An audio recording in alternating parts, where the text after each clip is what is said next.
22e message d'enseignement spirituel. Donné par l'apôtre Thomas le 23 août 1970. Rio de Janeiro, Brésil.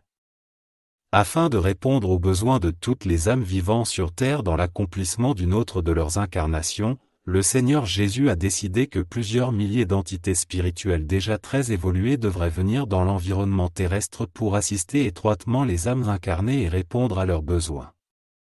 Cette décision a été prise par le Seigneur Jésus dans son grand effort pour contribuer au bonheur et au bien-être de toutes les âmes qui vivent dans la chair à l'heure actuelle. Pour atteindre ce but, les hommes et les femmes doivent formuler leurs demandes lors de leurs prières quotidiennes afin que les entités protectrices qui les assistent puissent prendre conscience de leurs besoins et de leurs aspirations.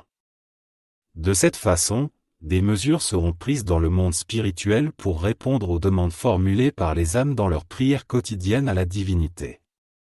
Par cette disposition, le Seigneur Jésus veut donner aux âmes incarnées, c'est-à-dire à tous les hommes et à toutes les femmes, la satisfaction de voir se réaliser les aspirations et les besoins de leur vie terrestre.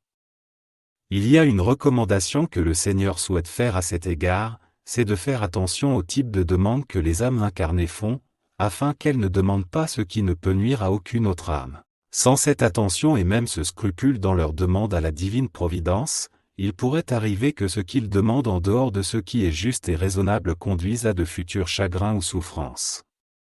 Il est donc nécessaire que chacun soit disposé à demander dans ses prières ce qu'il considère comme juste et raisonnable de recevoir, à condition que sa possession ne nuise à personne. Cela fait partie du principe spirituel de la demande et de l'exaucement, et doit être soigneusement observé par toutes les âmes incarnées, non seulement pour hâter la possession de leur demande, mais aussi pour leur épargner des souffrances futures si elles ont fait du tort à quelqu'un. Tous les êtres humains sont donc autorisés à adresser des demandes à la divine providence après la prière de la nuit, avec la certitude que leur parole sera entendue et notée par les entités présentes. Voici comment chaque homme ou femme doit formuler ses demandes. Tout d'abord, il est conseillé d'écrire en détail ce que l'on veut demander à la divine providence, le plus clairement possible. Cela peut se faire dans la journée, calmement, sur une feuille de papier.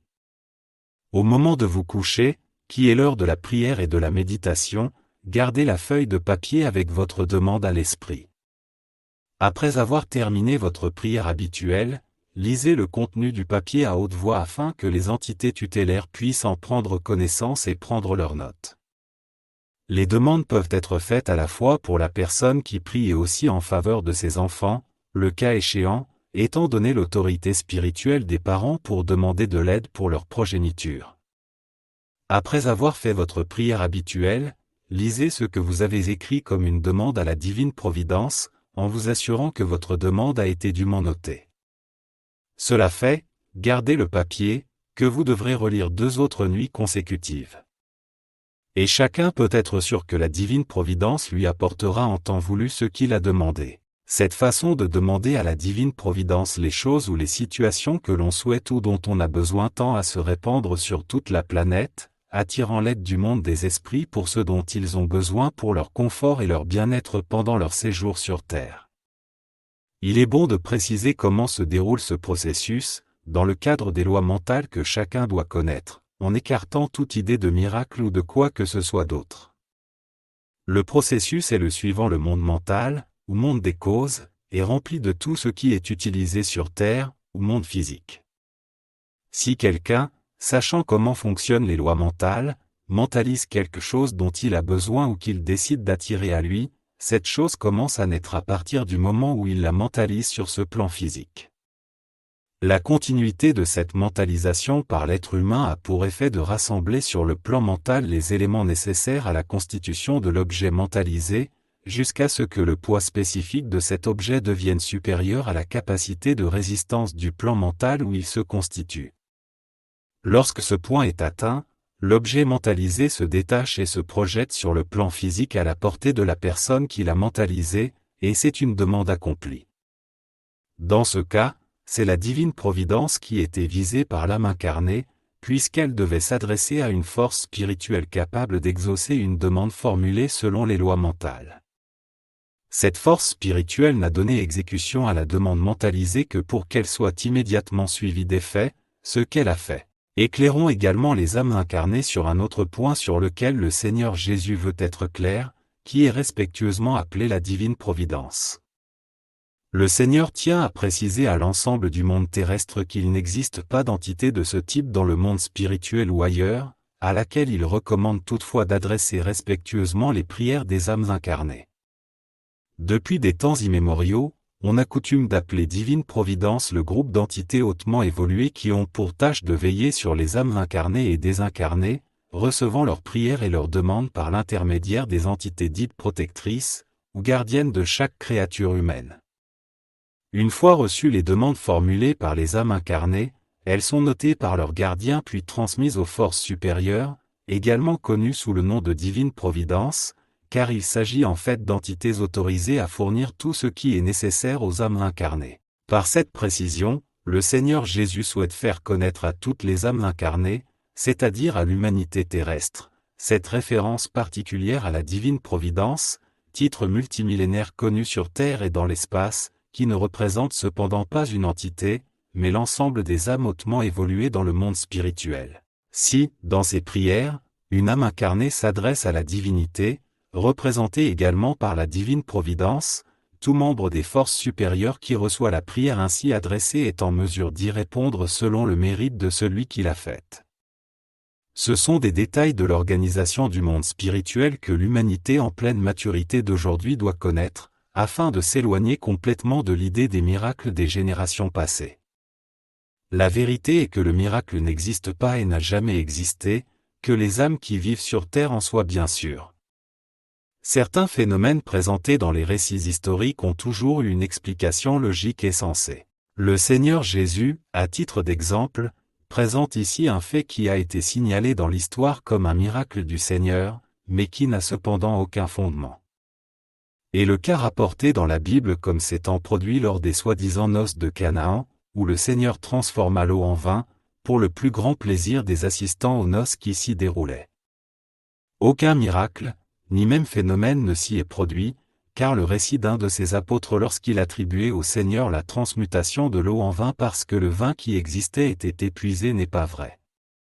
Le Seigneur Jésus ne l'a pas fait, d'abord parce que c'était totalement impossible au regard des lois naturelles, et ensuite parce que les invités étaient déjà presque inconscients à cause de la consommation du vin disponible. D'ailleurs, le Seigneur veut encore mentionner un fait qui passe aussi pour un miracle, à savoir la disparition de ces dépouilles du tombeau dans lequel elles avaient été déposées après sa mort sur la croix.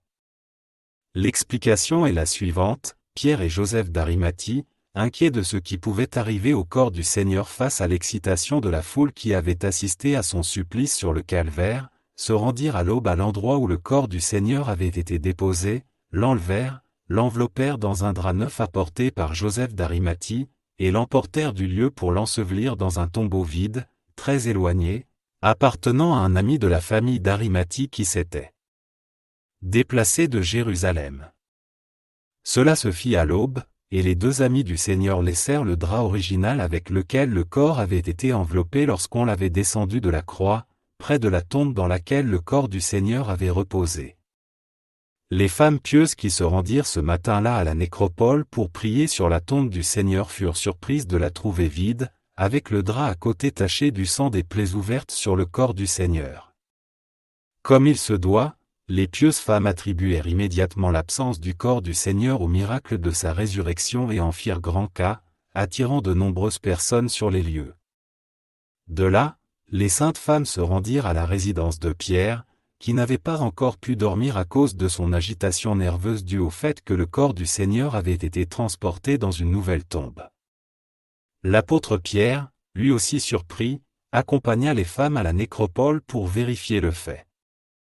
Pierre et Arimathie décident de jurer le silence absolu sur cette affaire. L'événement prit alors l'allure d'un miracle, qui sera confirmé quelques jours plus tard lorsque le Seigneur se montrera en esprit aux apôtres réunis pour les guider.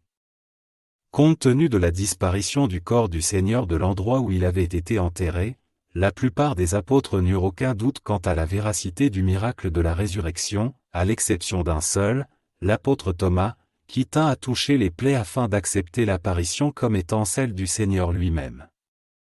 Le Seigneur Jésus invita cet apôtre dévoué à toucher ses plaies, après quoi l'apparition du Seigneur fut reconnue comme authentique. Cependant, ce que les apôtres virent et ressentirent n'était pas le corps physique du Seigneur, mais son corps fluidique, ou périsprit, qui est, comme nous le savons, la copie fidèle du corps charnel dans ses moindres détails. Il est donc clair que ce miracle n'a même pas existé, car il ne pouvait même pas exister face aux lois naturelles.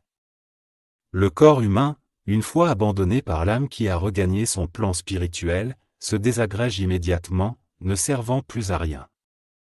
L'âme qui l'a construit et habité vivra toujours, se perfectionnant sans cesse, revenant parfois sur terre dans des incarnations successives, s'entraînant parfois dans le monde des esprits, où elle continue à étudier et à s'illustrer.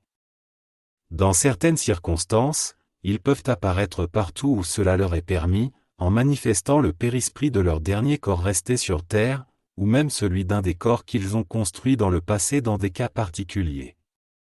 Le corps physique, en revanche, une fois emporté dans la tombe, ne réapparaît plus jamais.